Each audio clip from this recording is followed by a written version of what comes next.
Hello, आज हम discuss करेंगे एरिया वेक्टर के बारे में। ठीक है, एरिया वैसे तो फिजिक्स में एक स्केलर क्वांटिटी है, बट फ्लक्स का कंसेप्ट समझने के लिए, फ्लक्स के बारे में अच्छे से पढ़ने के लिए, उसको जानने के लिए यहां पर हम क्या करते हैं, एरिया को वेक्टर मान लेते हैं। ठीक है, तो देखिए क्या होता है आपका area vector. Area vector vector S, area vector को आप वेक्टर एस से रिप्रेजेंट करते हैं और कुछ बुक्स में इसको वेक्टर ए से भी रिप्रेजेंट करते हैं। तो आपकी मर्जी है, आप इसको वेक्टर ए से भी रिप्रेजेंट कर सकते हैं इस तरीके से, और वेक्टर एस से भी रिप्रेजेंट कर सकते हैं, उसमें कोई दिक्कत वाली बात नहीं है। Area vector vector S for a plane surface is a vector whose magnitude is equal to the area of surface and direction is perpendicular to the surface।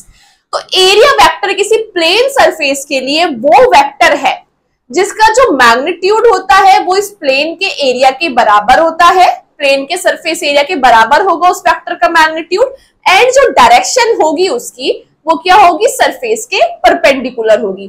For example आपके सामने ये बोर्ड है, ये बोर्ड भी तो एक तरह से प्लेन सरफेस है, प्लेन है ना, ये इसका सरफेस भी तो प्लेन है।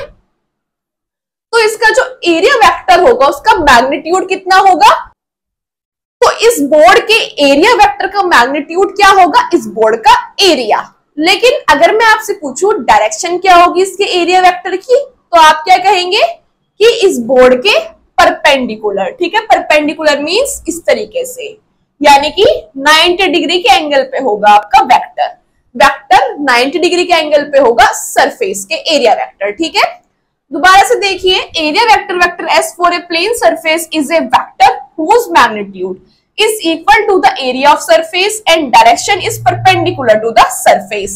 तो अब आप इसको अच्छे से समझ गए होंगे कि जो एरिया वेक्टर होता है उसका जो मैग्नीट्यूड होता है किसी प्लेन सरफेस के लिए, जो एरिया वेक्टर का मैग्नीट्यूड होता है वो उस प्लेन सरफेस के एरिया के बराबर होता है, और जो डायरेक्शन होती है वो उस प्लेन सरफेस के परपेंडिकुलर होती है। देखिए आगे, if S is the area of surface, अगर आपके पास कोई प्लेन सरफेस है जो कि फिगर नंबर ए में आपको दिखाया हुआ है, इस प्लेन सरफेस का एरिया अगर क्या हो, एस हो, ठीक है, और यूनिट वेक्टर क्या होता है, जो डायरेक्शन को बताता है। देखो, यूनिट वेक्टर जिसका मैग्नीट्यूड 1 होता है, वो वेक्टर जिसका मैग्नीट्यूड 1 होता है वो यूनिट वेक्टर होता है। ठीक है, और यूनिट वेक्टर का काम क्या है, डायरेक्शन को शो करना। एंड यूनिट वेक्टर परपेंडिकुलर, ये परपेंडिकुलर शॉर्ट फॉर्म में लिखा है, and unit vector perpendicular to the surface is N cap. देख लीजिए ये क्या कह रहा है कि एक प्लेन सरफेस है आपके पास जिसका एरिया कितना है, एस, और एक यूनिट वेक्टर एन कैप है, वो क्या है, इस सरफेस के परपेंडिकुलर है। ठीक है, तो उस कंडीशन में वेक्टर एस किसके बराबर होगा, एस का मैग्नीट्यूड और इसकी डायरेक्शन।